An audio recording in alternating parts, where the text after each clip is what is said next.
At 7:18 on a rainy Tuesday morning, I walked into the sprawling, glass-walled lobby of Meridian Technologies, carrying a paper bag with a warm croissant and my wife's favorite coffee. Lauren had left the house before dawn. She was the CEO, and she had an early executive committee meeting. I had simply wanted to surprise her. I walked up to the polished marble security desk and smiled at the guard. I didn't recognize him. Turnover at the front desk was high, and I rarely visited the corporate headquarters anymore. I told the guard I was there to see Lauren Hayes. "My wife," I added, shifting the paper bag to my other hand to pull out my ID. The guard's polite, professional smile instantly disappeared. A look of genuine confusion, followed quickly by deep discomfort, washed over his face. He looked at my driver's license, then looked at his computer monitor, then back at me. "I'm sorry, sir," the guard said, his voice dropping slightly. "But Mrs. Hayes's husband just left." For a moment, I thought I had misheard him. The rain was still drumming heavily against the glass facade of the building, and the lobby was echoing with the footsteps of arriving employees. "I'm sorry?" I asked gently. "I am Gerald Hayes. We've been married for 28 years. The guard swallowed hard. He hesitated, caught between corporate protocol and basic human empathy, before turning his monitor slightly toward me. I just checked the authorized access list, sir," he mumbled apologetically. I leaned forward and looked at the glowing screen. Under Lauren's executive profile, there was a designated high-clearance access list for immediate family. It allowed bypassing the standard visitor protocols, granting direct entry to the secure executive suites on the top floor. On that list was a name I knew very well. Frank Sterling. He was the executive vice president, the man Lauren had once described over dinner as ambitious, but ultimately harmless. But it wasn't just his name on the screen that made the air suddenly vanish from my lungs. It was the data entry next to it. Beside his name, in the relationship column, someone in HR or executive administration had typed one word, *spouse. My eyes tracked slowly down to the second line of the profile. *emergency contact. Frank Sterling, not me. I looked down at the cardboard coffee cup in my hand. 28 years of marriage. 28 years of paying mortgages, fixing leaky sinks, celebrating quiet anniversaries, and building the foundation that allowed Lauren to climb the corporate ladder until she reached the very top. And my wife had not just betrayed me, she had replaced me in writing. Infidelity is a physical act. It is a hotel room, a stolen weekend, a frantic deletion of text messages. But this was not a lapse in judgment. This was administrative. This was calculated. Lauren hadn't just taken a lover. She had systematically erased me from the official record of her life and installed Frank Sterling into my position. The guard was watching me carefully, perhaps expecting me to start screaming, to demand he call security, or to throw the hot coffee across his polished marble desk. But I am not a man who screams. I spent the first 12 years of my career as a forensic accountant. I spent my life looking at ledgers, tracking discrepancies, and maintaining absolute emotional discipline in the face of missing numbers. When the math doesn't add up, you do not yell at the spreadsheet. You start looking for the hidden accounts. I took a slow, deep breath, letting the cold reality of the situation settle over my rising panic. I set my jaw, reining in the devastating heartbreak, and replaced it with the icy, methodical focus of an auditor who had just found a critical error. I placed the paper bag and the coffee cup gently on the security desk. I must have misunderstood her schedule. I told the guard, my voice perfectly level and terrifyingly calm. "Please make sure this gets sent up to her office." I pulled a pen from my breast pocket, took a small sticky note from the guard's desk, and wrote a single line. "For Mrs. Hayes, from Gerald." I stuck the note to the coffee cup, nodded to the guard, and turned away from the desk. I didn't leave the building immediately. I walked over to the large, modern seating area near the glass entrance, taking a seat behind a massive potted ficus tree that shielded me from the main elevator banks. I waited. 5 minutes later, the private executive elevator chimed. The polished steel doors slid open, and Frank Sterling stepped out into the lobby. He was 48, wearing a bespoke navy suit that probably cost more than my first car. He was handsome, slick, and carried himself with the aggressive confidence of a man who believed the entire building belonged to him. But it was what he was holding that confirmed everything.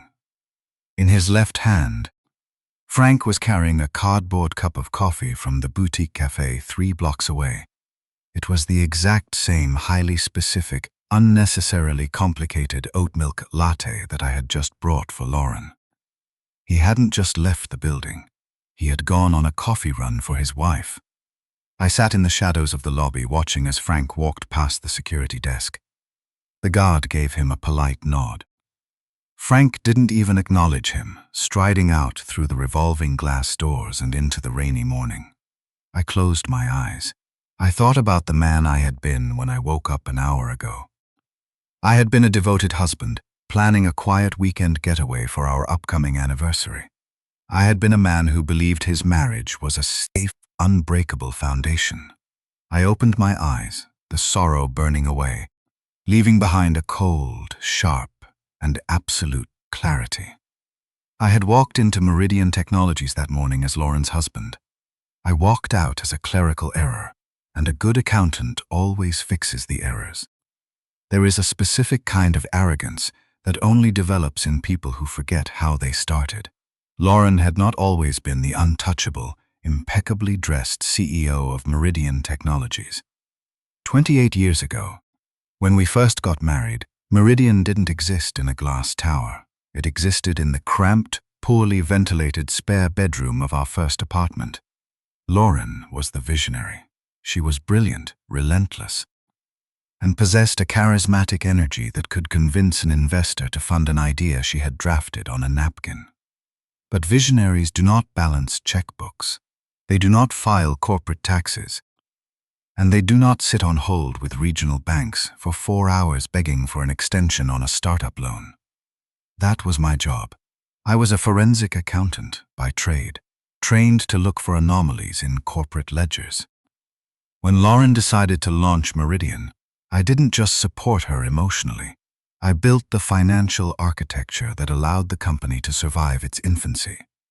For the first 12 years, while Lauren traveled the country pitching to venture capitalists, I was the one sitting at our kitchen table at 2 a.m, running the payroll.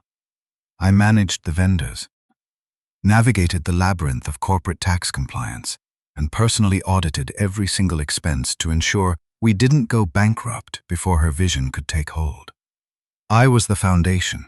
I absorbed the stress, the math, and the mundane terror of running a business so Lauren could be the star. And for a long time, she loved me for it. She used to come home exhausted, drop her briefcase by the door, wrap her arms around my neck, and tell me that I was the only thing keeping her grounded in reality. But as the company grew, something shifted.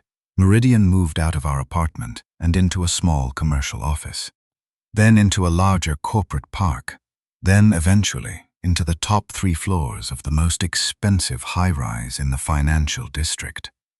As the valuation of the company skyrocketed, Lauren's definition of success changed. She started flying first class. She started attending high society galas. She surrounded herself with aggressive, hyper-ambitious executives who spoke entirely in corporate buzzwords and measured human value by quarterly revenue. I didn't change. I stepped back from the daily operations of Meridian once they hired a massive corporate accounting firm. I took on a few private consulting clients, choosing to maintain a quiet, predictable life so that at least one of us was present to keep our home functioning. Lauren stopped seeing my steadiness as a virtue. She started seeing it as a lack of ambition. The shift was subtle at first. She stopped asking for my advice on company finances. She started making minor, passive-aggressive comments about my wardrobe when we attended corporate events. And eventually, she began using the word safe. In the corporate world, Safe is not a compliment. It is an insult. It means you lack the killer instinct required to grow. I remember the exact moment I realized my role in her life had been downgraded. It was 3 years ago, at the Meridian annual executive dinner. I was standing near the bar, sipping a glass of club soda, when Lauren walked over with a group of major institutional investors. She looked stunning in a tailored silk dress, completely commanding the attention of the room. "And this is my husband, Gerald." Lauren introduced me, her voice carrying that polished, artificial warmth she reserved for networking. One of the investors, a sharp-eyed man in his 60s, shook my. "Gerald, Lauren tells us you used to run the books in the early days. What are you doing now?" "I do private forensic accounting consulting," I replied politely. "It keeps me busy, but it allows Lauren to focus entirely on Meridian without worrying about the home front." Lauren offered a tight, patronizing smile. "Gerald is my anchor," she told the investor. "He keeps life simple." It wasn't a compliment, it was an apology. She was apologizing to a room full of aggressive capitalists for having a husband who didn't want to conquer the world. Before the investor could respond, another man stepped into the circle. It was Frank Sterling. Frank had been hired 6 months prior as the new executive vice president of operations. He was younger than us, intensely driven, and completely shameless in his ambition. He held a glass of scotch and flashed a brilliant, predatory smile. "Simple is underrated," Frank chimed in, his eyes locking onto Lauren's with an intensity that made me instinctively stiffen. "Until it starts holding people back." There was a fraction of a second of silence. It was an incredibly bold, borderline disrespectful thing to say in front of a CEO's husband. But Lauren didn't correct him. She didn't defend me. She just smiled, a slow, genuine, captivated smile. "Frank always pushes the envelope." Lauren had laughed, turning the conversation back to the investors. I stood there holding my club soda, feeling an invisible fault line crack open beneath my marriage. I thought she was proud that I made her life peaceful. I did not understand that peace had become something she was embarrassed to explain. As I sat in the lobby of Meridian Technologies 3 years later, listening to the rain hit the glass, that memory replayed in my mind with agonizing clarity. Frank hadn't just been making a corporate observation that night. He had been identifying a weakness in our marriage. He saw a CEO who was bored with her safe, predictable husband, and he recognized an opportunity to elevate himself. Lauren called me simple because I balanced things. She thought my lack of aggressive ambition meant I was naive. She forgot that balance sheets remember what people try to hide. I stood up from the lobby chair, adjusting my jacket. I didn't need to confront the security guard again. I didn't need to burst into Lauren's executive suite and demand an explanation. I already knew the emotional truth. My wife was having an affair with her executive vice president, and she was arrogant enough to list him as her spouse on a corporate security log. But the emotional truth is useless in a divorce. If I confronted her now, she would deny it. She would gaslight me, delete the security log, and quietly move her assets. If I was going to survive the destruction of my 28-year marriage, I couldn't act like a heartbroken husband. I had to act like an auditor. I walked out of the Meridian building and stepped into the cold rain. I didn't go home. I drove straight to my small consulting office, locked the door, and opened my laptop. Lauren and Frank thought they had successfully erased me. They thought I was too simple to notice the discrepancies in my own life. It was time to open the ledgers. When a spouse suspects infidelity, their first instinct is usually to check text messages, hire a private investigator, or start following their partner's car. But I was an accountant, and accountants know that people lie, but money does not. I sat in my quiet consulting office, surrounded by filing cabinets and the soft hum of my desktop computer. I pulled up our joint marital bank accounts, Lauren's personal credit cards, and the shared digital calendar we used to coordinate our schedules. I didn't look for suspicious late-night restaurant charges. I looked for the structural anomalies in her corporate narrative.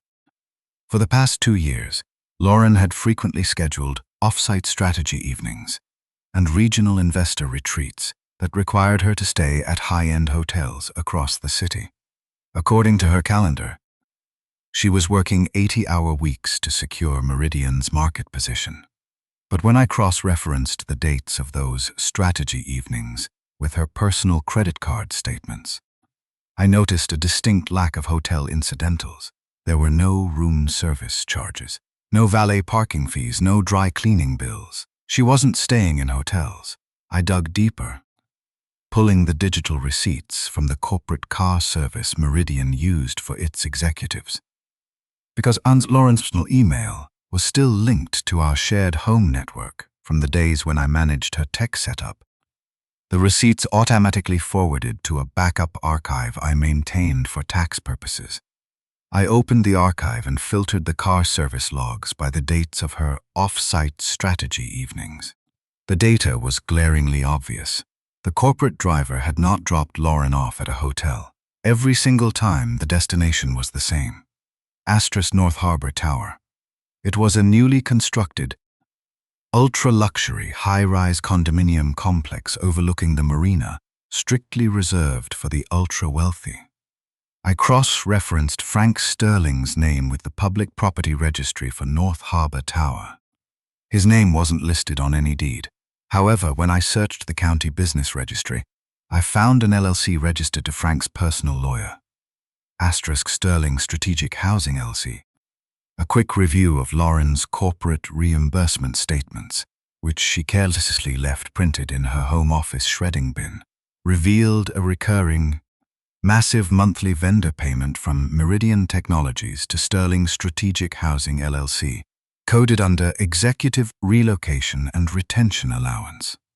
Lauren wasn't just having an affair. She was using company funds to subsidize a luxury apartment for her lover, and she was using the apartment as a secondary residence. I needed to see it for myself. Lauren had a habit of keeping her primary set of keys on the entryway table when she was home. 2 weeks ago, I had noticed a new heavy brass key with a distinct magnetic fob attached to her ring. When she was in the shower, I had taken a quick mold of the key, using a simple impression kit I kept for lockboxes, and I copied the serial number off the magnetic fob.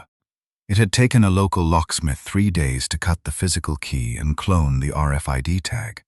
I hadn't known what the key opened at the time. Now I did. On a Thursday afternoon, while Lauren was supposedly in Chicago for a tech conference and Frank was attending a board subcommittee meeting at headquarters, I drove to North Harbor Tower. I walked confidently past the concierge, swiped the cloned magnetic fob at the private elevator bank, and pressed the button for the penthouse level. The doors opened directly into a sprawling, sun-drenched apartment.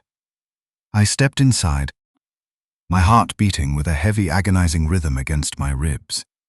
I had expected to find a sterile corporate crash pad. I expected empty wine bottles, unmade beds, and the chaotic evidence of a secret, passionate affair. What I found was infinitely worse. It wasn't a crash pad. It was a fully realized, beautifully decorated home. The furniture was meticulously chosen. The kitchen was stocked with the exact brand of organic espresso beans Lauren drank every morning. In the master bathroom, her expensive silk robes were hanging neatly beside Frank's tailored suits. Her specific brand of electric toothbrush sat on the marble counter next to his. I walked slowly into the massive living room, my shoes making no sound on the thick imported rugs. Arranged carefully on the floating shelves above the fireplace was a collection of framed photographs. I walked closer, feeling the breath leave my lungs as I stared at the visual documentation of a life I wasn't allowed to exist in. There was a photo of Lauren and Frank on a yacht in Cabo. A trip, she had told me, was a women in tech leadership retreat. There was a photo of them laughing in a high-end restaurant, celebrating Frank's 48th birthday. And then there was a photo from last Christmas. They were standing in this exact apartment, wearing matching cashmere sweaters, holding glasses of champagne in front of a heavily decorated tree.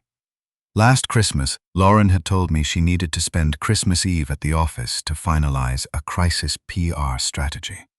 I had eaten dinner alone, leaving her gifts under our tree, waiting until 2 a.m. for her to come home. She had come home exhausted, apologizing for the demands of her job, and I had rubbed her shoulders and told her I understood. She had been here, with him.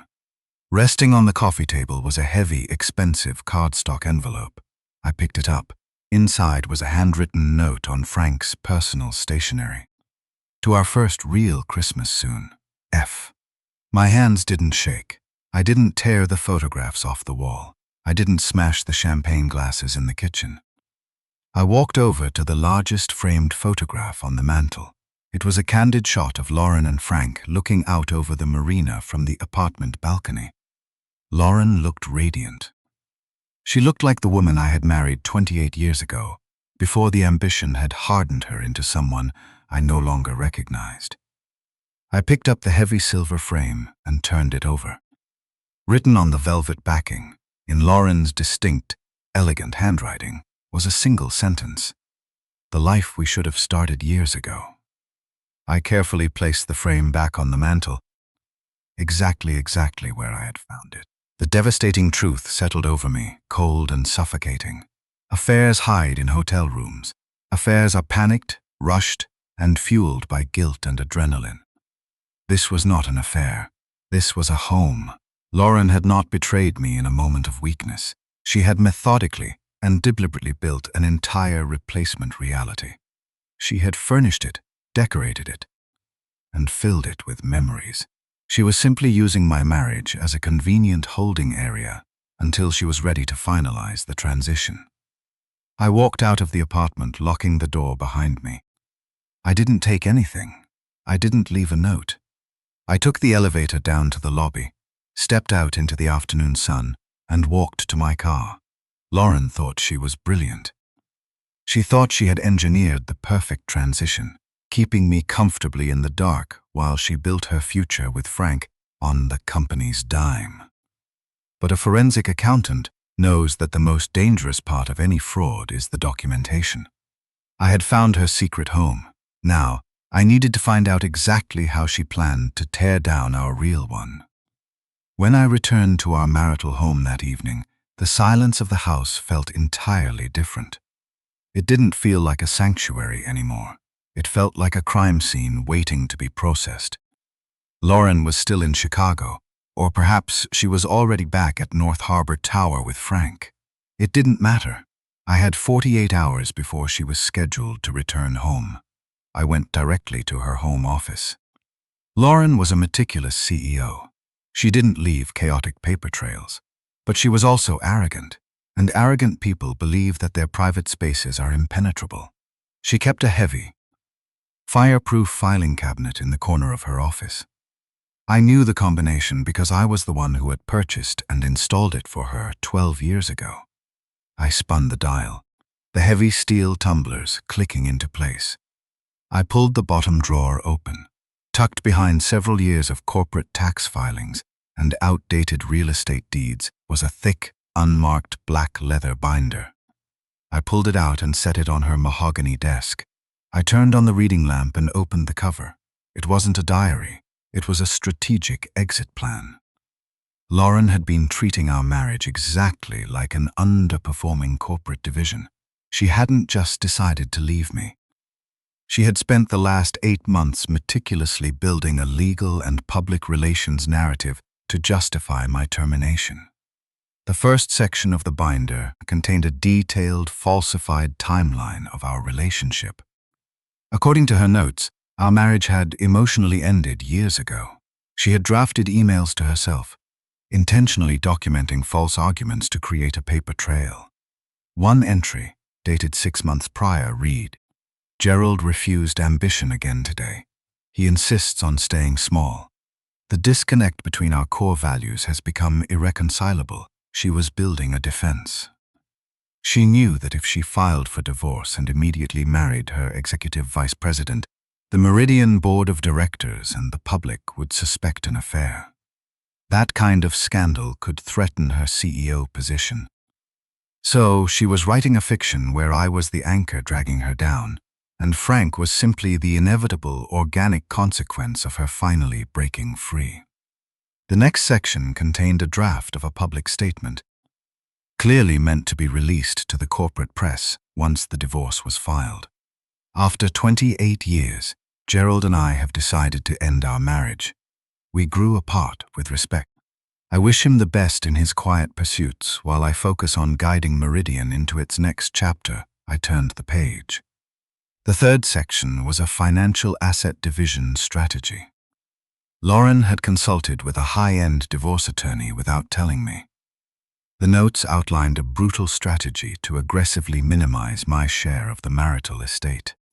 She planned to argue that my private consulting business was worthless, and that because I had voluntarily stepped away from Meridian 12 years ago, my early contributions to the company's foundation were legally irrelevant. She was going to claim that I was financially dependent on her, offering me a modest lump sum settlement disguised as generosity to force a quick, uncontested separation. But it was the final section of the binder that made my chest tighten with a cold, sickening ache. It was a timeline for the next 18 months. It detailed the exact month she planned to serve me with papers. It detailed the required cooling-off period before she could publicly debut her relationship with Frank, who was referred to in the notes as her close professional ally. And at the very end of the timeline, circled in red ink, was December. Christmas wedding, small, private, North Harbor or Aspen. I stared at the page. She had already planned her next wedding before she had even bothered to end her current marriage. At the bottom of that final page, scrawled in the margins as a note to herself or perhaps her attorney, was a single sentence that summarized how completely my wife had dehumanized me. Gerald is not abusive. He is simply obsolete. I closed the binder. I didn't throw it against the wall. I didn't scream into the empty house. I walked over to the all-in-one printer in the corner of her office, placed the binder on the glass scanner bed, and spent the next 3 hours methodically digitizing every single page. I saved the files to an encrypted external hard drive. Then, I placed the binder exactly where I had found it, locked the fireproof cabinet, and wiped down the dial. The next morning, I drove to the law offices of Olivia Grant. Olivia was a razor-sharp family law attorney who didn't deal in emotional theatrics. She dealt in asset protection and high net worth dissolution. I had worked with her on several forensic accounting cases in the past. She knew my reputation, and I knew hers. I sat in her sleek, glass-walled conference room and handed her the encrypted drive, along with a printed dossier containing the cloned key receipt, the security log photo I had convinced the Meridian guard to let me take, the car service records, and the corporate housing reimbursement forms. Olivia spent 20 minutes reviewing the documents in absolute silence. When she finally looked up, her expression was a mixture of professional awe and deep, empathetic sorrow. "She didn't just leave you, Gerald," Olivia said quietly, tapping her expensive pen against Lauren's obsolete comment. "She built a case to erase you. She is trying to rewrite 28 years of history so she can be the hero of her own divorce." "Can she do it?" I asked, my voice calm. "She could have," Olivia replied, her eyes narrowing. "If you were the man she thinks you are, if you were truly safe and obsolete, she would have handed you a lowball settlement, exhausted you with litigation, and you would have signed it just to make the pain stop." Olivia leaned forward, resting her arms on the polished table. "But she made a catastrophic error, Gerald. She used corporate funds to finance her exit strategy. She ran Frank Sterling's luxury apartment through Meridian's vendor system. This isn't just marital misconduct anymore. This is a massive corporate governance breach. If her board of directors finds out she is funneling company money to an undisclosed romantic partner who also happens to be a subordinate executive. They won't just fire her, they will destroy her. Asterisk. I don't want to destroy the company, I said. I helped build Meridian. There are 1,000 employees there who rely on those paychecks. I just want to dismantle the lie she built. Olivia nodded slowly. Then we must be extremely precise. Do not confront her with emotion. Do not punish her with anger. Document her with patience. I am an accountant, Olivia, I replied, standing up and buttoning my suit jacket. Patience is the only thing I have. I left the law firm and drove back to my house. Lauren was scheduled to fly back from Chicago at 6 o'clock that evening. She would walk through the front door, drop her bag, and pretend to be my wife. She would probably kiss my cheek and ask me how my quiet, boring week had been. And for the first time in 28 years, I was going to look at the woman I loved and feel absolutely nothing. The investigation was over.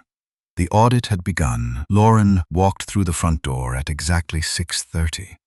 She was wearing a tailored gray suit, carrying her leather briefcases and projecting the aura of a CEO who had just successfully navigated a high-stakes business trip. I'm home, she called out, dropping her keys on the entryway table. The flight was exhausting. I think I'm just going to order sushi and go to bed early. I didn't answer. I was sitting at the long mahogany dining table in the center of the house. I had turned off all the ambient lighting, leaving only the sharp, focused beam of the chandelier illuminating the wood surface. Lauren walked into the dining room, stopping short when she saw me sitting in the silence. Gerald, are you okay? She asked, her brow furrowing in mild concern. You're sitting in the dark. Sit down, Lauren, I said. My voice wasn't angry. It was perfectly level, devoid of any emotional inflection. She hesitated, sensing the shift in the atmosphere. She slowly walked to the opposite end of the table and sat down, crossing her arms defensively. Did something happen? She asked. I didn't answer her with words. I reached into the manila folder resting on my lap and placed the first piece of evidence in the center of the illuminated table. It was the high-resolution photograph of the security monitor from the Meridian lobby. Frank Sterling, spouse. Lauren stared at the photograph. I watched the color drain from her face in real time. For a fleeting second, I saw the panicked, scrambling instinct of a liar trying to formulate an excuse. But before she could open her mouth, I placed the second piece of evidence on the table. It was a printed copy of the lease record for North Harbor Tower. Then came the photograph I had taken of the framed picture on the mantel. Then the Christmas card. And finally, I placed a thick, heavy stack of printed paper directly in front of her. It was the complete digitized copy of her divorce binder, open to the page where she had written the word obsolete. The silence in the dining room was absolute. It was the crushing, suffocating silence of a 28-year lie collapsing under its own weight. Lauren looked at the documents, her eyes darting frantically over the lease, the photos, and the binder. She tried to swallow, but her throat was completely dry. Gerald, I can explain, she started, her voice shaking slightly. Do not insult my intelligence, Lauren, I interrupted smoothly. You cannot explain away a second home. You cannot explain away an 18-month exit strategy that culminates in a Christmas wedding with your executive vice president. Do not waste my time with apologies you haven't rehearsed. Lauren stopped. She looked at me across the table, and in that moment, she made a calculation. She realized that the safe, simple husband she had manipulated for years had completely outmaneuvered her. She realized the victim narrative she had meticulously drafted in her binder was dead. So, she dropped the facade. The panicked wife disappeared, and the ruthless, pragmatic CEO took her place. She sat up straighter, adjusting her suit jacket. The vulnerability vanished from her eyes, replaced by a cold, unapologetic hardness. You want the truth? Lauren asked, her voice steadying. Fine. I loved you, Gerald, but I outgrew the life you were comfortable in. Asterisk, did you outgrow our marriage before or after you gave Frank my title at your company?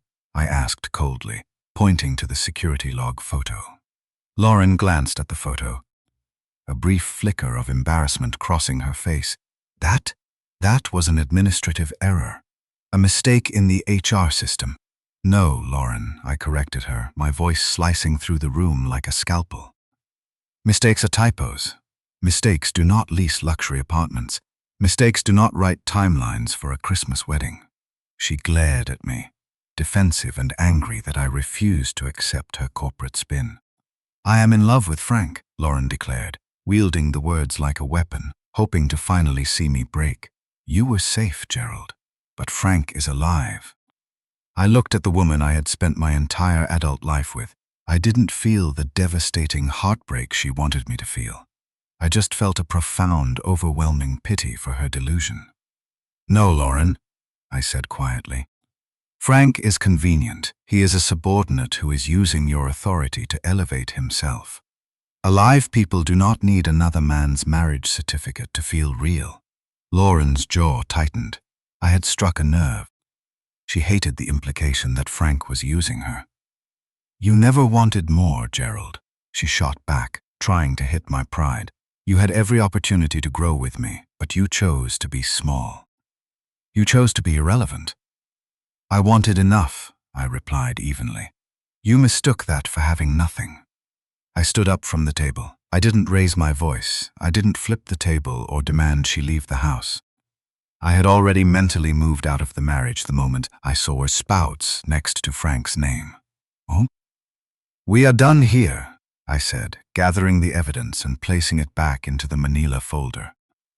Lauren watched me, her confidence wavering slightly at my absolute lack of emotional volatility. So what happens now? She asked, crossing her arms again. You're going to file for divorce? Yes, I said. Lauren let out a short, cynical laugh. Fine. I'll have my attorney send yours the settlement offer in the morning.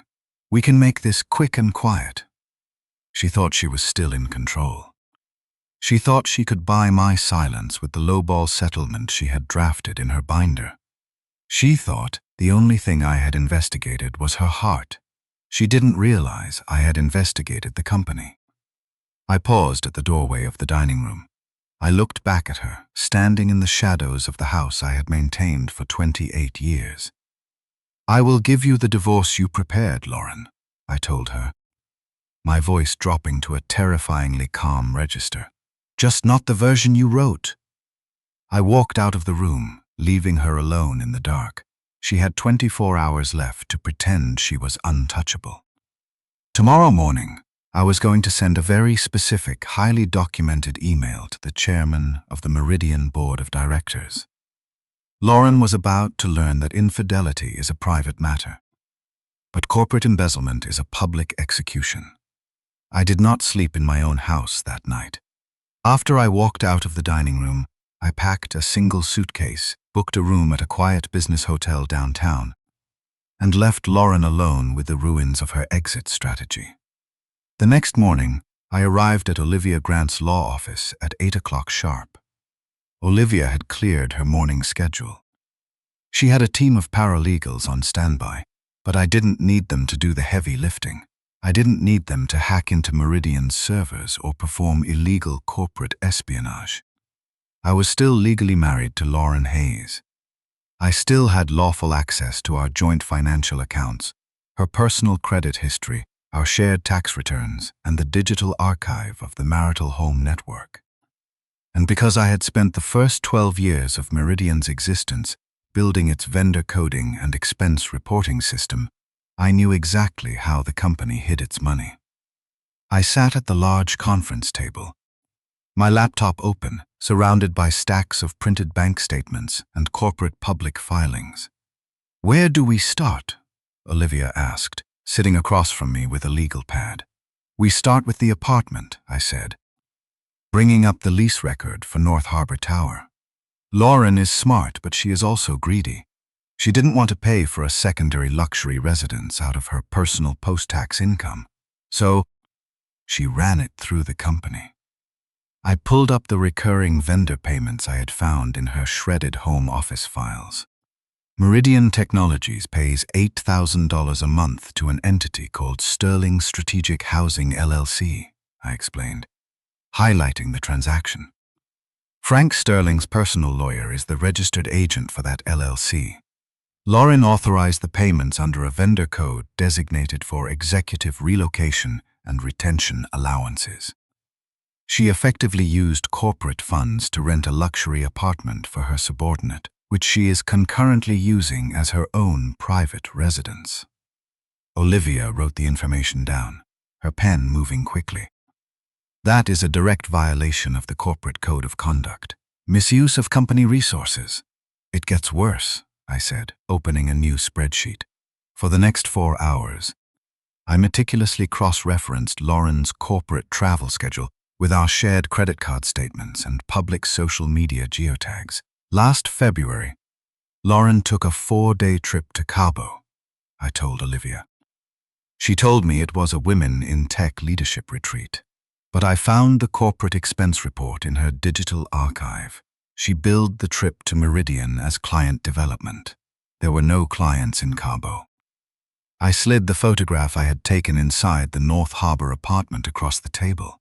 The picture of Lauren and Frank smiling on a yacht in Mexico.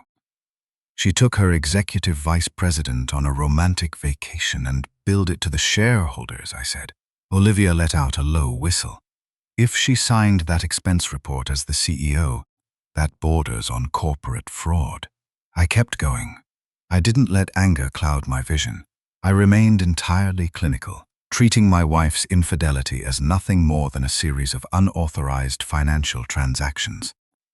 I found a $12,000 charge on her corporate card categorized as consulting expenses for external vendors. A quick check of the vendor name matched a luxury watch boutique in Geneva. In the Christmas photo of Frank and Lauren in the apartment, Frank was wearing a brand new $12,000 Swiss watch. Then, I moved into the corporate governance filings. As a publicly traded entity, Meridian was required to file annual disclosures regarding executive compensation and succession planning. I pulled up the latest SEC filing. Look at Frank Sterling's compensation package over the last 18 months, I pointed out to Olivia. His performance bonuses have increased by 40%, vastly outpacing the growth of his division. And 3 months ago, Lauren quietly elevated him to the primary position in the CEO succession plan. Without disclosing the relationship, Olivia murmured, realizing the sheer scale of the liability.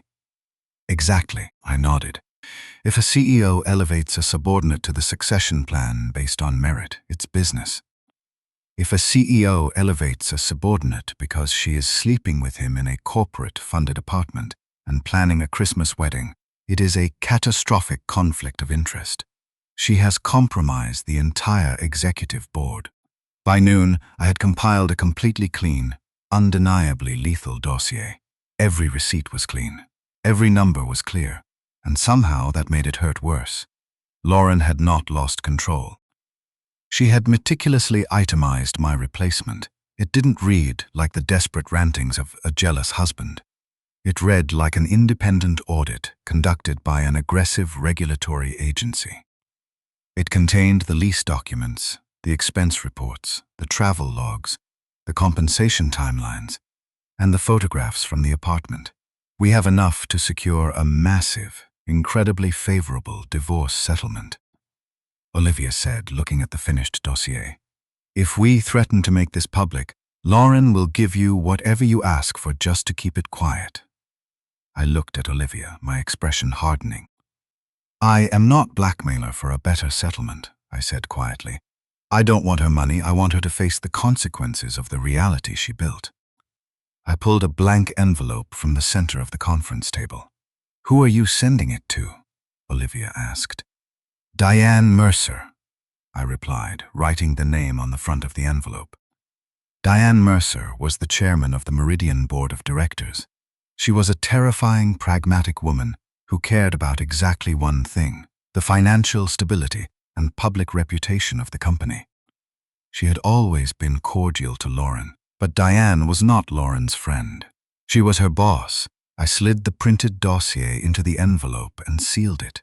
I attached a single, handwritten note to the front of the packet. Dear Diane, this is not revenge. This is the disclosure Lauren should have made before she put a private relationship inside a public company. Gerald Hayes Olivia watched me seal the envelope, a look of profound respect on her face. You realize what will happen when Diane opens this, Olivia warned gently. She won't just ask Lauren for an explanation. She will call an emergency executive session. She will execute them both. I picked up my briefcase, feeling the weight of the last 28 years finally slipping off my shoulders. I know, I said. A marriage can survive secrets for a while, Olivia. A balance sheet cannot. I walked out of the law firm and handed the envelope to a private courier. Lauren had spent the last 8 months treating me like a liability she needed to write off. She had called me safe. She had called me simple. She had called me obsolete. Tomorrow morning, the Meridian Board of Directors was holding their quarterly strategy meeting. Lauren was scheduled to give a 2-hour presentation on her grand vision for the company's future, with her close professional ally sitting proudly by her side. They thought they were untouchable. They didn't know the audit was already finished. The Meridian Technologies boardroom was located on the 42nd floor. It was a massive, intimidating space wrapped in soundproof glass, featuring a custom-milled oak table that comfortably seated 20 executives. It was designed to project absolute authority. It was the room where Lauren had spent the last 5 years consolidating her power. At 9:00 a.m. on Thursday, the quarterly executive strategy meeting was scheduled to begin. Lauren walked into the boardroom wearing her signature sharp blazer, carrying a sleek digital tablet. Frank Sterling walked in right beside her, projecting the exact same unearned confidence, ready to be showcased as her brilliant second-in-command. The room was full. The entire executive committee was present, along with the chief financial officer, the chief legal counsel, and Diane Mercer, the chairman of the board of directors. Lauren took her position at the head of the long oak table, flashing a brilliant, charismatic smile at the room. Good morning, everyone, Lauren began, her voice ringing with practiced authority. We have a very packed agenda today. I want to start by looking at our projected revenue modeling for the third quarter, and then Frank is going to walk us through the operational restructuring. She tapped her tablet to bring up the first slide on the massive projection screen at the front of the room. Actually, Lauren, hold on. The voice belonged to Diane Mercer. Diane didn't raise her voice, but she didn't have to. When the chairman of the board spoke, the entire room immediately went silent. Lauren paused, her smile faltering slightly. Is there an issue with the agenda, Diane? Asterisk. There is an issue with the company, Diane replied. She was sitting perfectly still, her hands folded neatly on the table in front of her. Before we discuss revenue, we need to discuss governance. Lauren glanced nervously at Frank. Frank offered a subtle, reassuring nod, completely unaware of the guillotine suspended above their necks. I'm not sure I understand, Lauren said carefully. Diane didn't explain. She simply picked up a small remote from the table and pressed a button. The massive projection screen at the front of the boardroom flickered. The corporate revenue graph vanished. It was replaced by a high-resolution screenshot of the Meridian Technologies security access log. Highlighted in bright yellow was Frank Sterling's profile and the single word typed in the relationship column. Spouse, a collective, sharp intake of breath echoed around the boardroom. The chief legal counsel sat up perfectly straight. The CFO adjusted his glasses, his eyes widening in shock. Lauren froze. The color drained from her face so fast she looked physically ill. What is this? Frank demanded, his aggressive corporate persona instantly taking over. This is a private HR error. Why is this being projected in a strategy meeting? Diane pressed the button again. The screen changed. It displayed a side-by-side comparison of Frank's luxury apartment lease at North Harbor Tower and the corresponding monthly corporate vendor payments from Meridian to Sterling Strategic Housing LLC.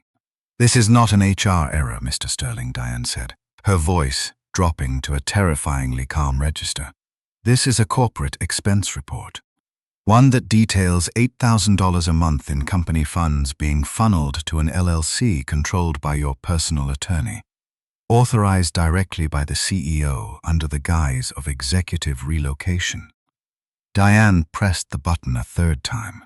The screen flooded with receipts, the $12,000 Swiss watch billed as consulting expenses, the luxury Cabo vacation billed as client development, complete with the photograph of Lauren and Frank drinking champagne on a private yacht. And finally, Diane displayed the timeline of Frank's compensation increases, heavily overlapping with the dates of the fraudulent expense reports. "We are looking at a catastrophic, undisclosed conflict of interest," Diane announced to the dead-silent room. "We are looking at the misuse of corporate resources to fund a private relationship between the chief executive officer and a subordinate executive." Panic finally broke through Lauren's stoic facade. She looked around the room, realizing that every single person she relied on for power was currently staring at her with profound disgust. She desperately tried to regain control. "Diane, please. This is a targeted smear campaign. Gerald and I are going through a difficult, emotionally volatile divorce. He is trying to humiliate me, Mrs. Hayes." Diane interrupted sharply. "Your husband did not hack our servers. Your husband did not forge these documents. He simply provided a highly organized disclosure of your own authorized spending." Lauren stopped. She looked past Diane, her eyes scanning the back of the massive boardroom. Sitting quietly in the shadows near the back wall, flanked by Olivia Grant, I was watching the entire execution unfold. Diane had specifically requested my presence as the whistleblower. Lauren stared at me, her eyes wide with a mixture of horror and betrayal. "You brought this here," Lauren whispered, her voice cracking as the reality of her total destruction finally set in. I didn't smile. I didn't gloat. I looked at the woman who had called me obsolete. "No, Lauren," I replied, my voice steady and perfectly audible in the quiet room. "You did. I only labeled the folders correctly." Frank, realizing that his career was evaporating in front of his eyes, finally lost his composure. He stood up from his chair, pointing an accusing finger at Diane. "You have no right to do this," Frank shouted, his face flushed red. "This is a private marital matter. Whatever Lauren and I have is between us. You cannot use it to terminate me." Diane Mercer turned her gaze slowly toward Frank. She looked at him the way a person looks at a cockroach on a dining table. "It is not a private matter, Mr. Sterling," Diane said coldly. "When private conduct uses corporate access, corporate funds, and corporate authority, you are an immense liability to this firm. As of this exact second, you are placed on immediate, unpaid administrative leave pending termination for cause, as security will escort you to the lobby. You will not return to your office." Two large corporate security guards, who had been waiting quietly in the hallway, stepped into the boardroom. Frank looked at the guards, he looked at the silent executives, and then he looked at Lauren. He didn't defend her. He didn't try to protect the woman he supposedly loved enough to marry by Christmas. In the face of losing his power and his wealth, Frank Sterling revealed exactly who he was. He turned to Lauren, his eyes filled with venomous blame. "You said he was harmless!" Frank spat, his voice dripping with absolute contempt as he gestured wildly toward me. "You said he was safe. You said he would never fight." I looked at Lauren as Frank's words hit her like a physical blow. The man she had sacrificed her 28-year marriage for was abandoning her the exact second she ceased to be a valuable asset. I held her gaze as the security guards placed their hands on Frank's shoulders. "That is what happens, Lauren," I said quietly, "when you confuse quiet with empty." Frank was marched out of the boardroom. The heavy glass doors swung shut behind him. Lauren stood alone at the head of the table. She looked incredibly small. Diane Mercer turned her attention back to the CEO. "Lauren," Diane said, the finality in her voice echoing off the glass walls. "The board of directors is immediately stripping you of unilateral executive appointment authority. The CFO will assume total control of your expense approvals. We are initiating a full independent internal audit of your division. You will remain in the CEO chair temporarily, purely to prevent a public stock panic. But make no mistake, you are now under strict, absolute supervision." Lauren didn't argue. She couldn't. She had built a career on projecting strength and vision, but I had laid bare the rot in her foundation. She had traded her integrity for an illusion, and now the illusion was gone. I stood up from my chair in the back of the room. Olivia Grant stood up beside me, holding her briefcase. My work was done. I had balanced the ledger. I walked out of the boardroom without looking back, leaving Lauren Hayes standing in the wreckage of the life she thought she had outgrown.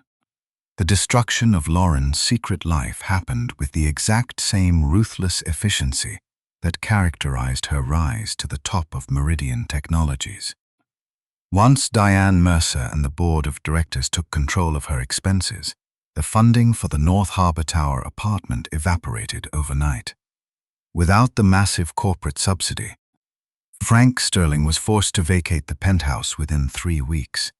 He didn't just lose his job and his luxury apartment. He lost his taste for Lauren. Frank was a man who was attracted to power. When Lauren had unilateral authority, she was his future. The moment she was placed under strict board supervision, stripped of her ability to promote him, and publicly humiliated within her own executive committee, Frank's profound, undying love suddenly vanished. There was no Christmas wedding. There was no romantic transition. Frank quietly moved out of the city, taking his severance-free termination and disappearing into the corporate void. Lauren was left entirely alone, trapped in the glass tower she had sacrificed everything to keep. She retained her title as CEO, but it was purely ceremonial. The board monitored every email, every expense, and every vendor approval. Her reputation inside the company was permanently fractured. By Friday, the executive floor had stopped whispering about Lauren and Frank's relationship. They were whispering about the apartment, the watch, the yacht, and the word spouse glowing on the boardroom screen. She was no longer the brilliant, untouchable visionary. She was the executive who had been caught subsidizing a subordinate lover with company funds. I didn't wait for Lauren's attorneys to send the lowball settlement she had drafted in her divorce binder. I filed first. Olivia Grant executed the divorce with clinical precision. We didn't ask for alimony, and I didn't try to strip Lauren of her personal wealth. I simply demanded exactly 50% of the marital assets we had built together, including the appreciated value of Meridian stock from the early years when I had acted as the company's foundational accountant.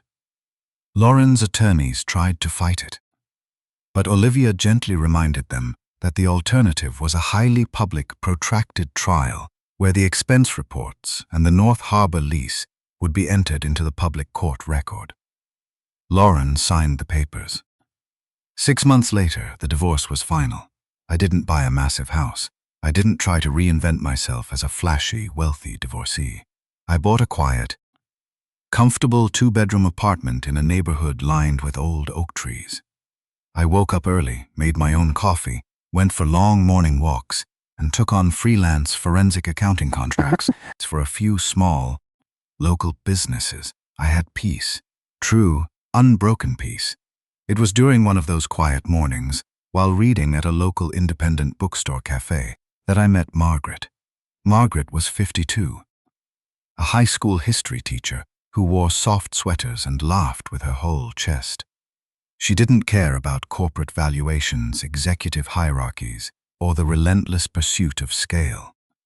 We started talking about a biography she was reading, and that conversation turned into a 2-hour coffee, which turned into dinner, which slowly blossomed into a steady, quiet companionship.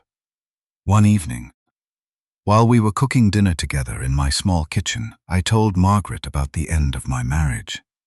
I told her how Lauren had used the word safe as an insult, and how my lack of aggressive corporate ambition had made my ex-wife view me as obsolete. Margaret stopped chopping vegetables. She wiped her hands on a towel, leaned against the counter, and looked at me with a profound, gentle understanding. People who are always chasing the next peak never learn how to stand still, Gerald, Margaret said softly. Peace is not the absence of ambition. Sometimes, it is exactly what ambition was supposed to buy in the first place. You just figured it out earlier than she did. I smiled, feeling a warmth in my chest that I hadn't felt in years. Peace is what safe people feel like. A few weeks before Christmas, my phone rang. It was a cold, snowy Tuesday evening. I was sitting by the window in my apartment, watching the snow fall under the streetlights, a cup of hot tea resting on the table next to me. I looked at the caller ID. It was Lauren. We hadn't spoken since the day in the dining room. All communication had gone through Olivia. I hesitated for a moment, then answered the call. "Hello, Lauren," I said, my voice calm. There was a long silence on the other end of the line. When she finally spoke, her voice sounded thin, exhausted, and completely stripped of the arrogant armor she used to wear. "Hi, Gerald," she said quietly. "I know I don't have the right to call you. The apartment is so quiet tonight." I didn't respond. I let the silence hang, refusing to fill it with the comforting words she was so used to hearing from me. "Frank is gone," Lauren admitted, the heartbreak in her voice raw and undeniable. "He left a month after the board meeting. He didn't even say goodbye. He just stopped answering my calls." "I'm sorry to hear that," I said politely, and I didn't take pleasure in her pain. I just no longer felt responsible for it. Lauren let out a ragged breath, the sound of a woman finally breaking under the weight of her own choices. "I made a mistake, Gerald," she whispered, her voice cracking. "I threw away 28 years for something that wasn't even real. I made a terrible mistake." I looked out the window at the falling snow. "No, Lauren," I corrected her gently, my voice devoid of anger. "You made a life, you leased an apartment, you bought furniture, you wrote a timeline. You built an entire replacement reality. You only called it a mistake when it collapsed." She started to cry. It was a quiet, desperate sobbing that echoed through the phone. "I did love you once, Gerald," Lauren cried. "I promise you, I really did." I closed my eyes. The anger was gone. The betrayal had burned out. All that was left was the absolute clarity of an audited ledger. "I know you did," I replied softly. "That was why it took me so long to believe what you became." Lauren didn't have an answer for that. She just wept into the receiver. "You called me obsolete, Lauren," I added quietly, breaking through her tears. "But obsolete things do not disappear. They get archived, and archives have records." I didn't wait for her to respond. I hung up the phone, placed it face down on the table, and walked back into the kitchen where Margaret was pouring 2 glasses of wine. I lost a wife. I lost a house full of memories. I lost the version of myself that had spent decades trying to explain away Lauren's cruelty as mere corporate ambition. But I also lost the crushing weight of being measured by someone who had already replaced me in writing. And some losses, I learned, are not endings. They are exits. Before I go, I want to know what you think. If you were Gerald, would you have kept Lauren's corporate embezzlement private and just divorced her quietly to get a better financial settlement? Or did she deserve to be exposed in the boardroom after she turned another man into her husband inside the company Gerald helped build? Let me know your thoughts down in the comments. I read every single one, and I know the pain of being quietly replaced hits close to home for a lot of people. If you enjoyed this story, please hit the like button, subscribe to the channel, and I'll see you on the next one.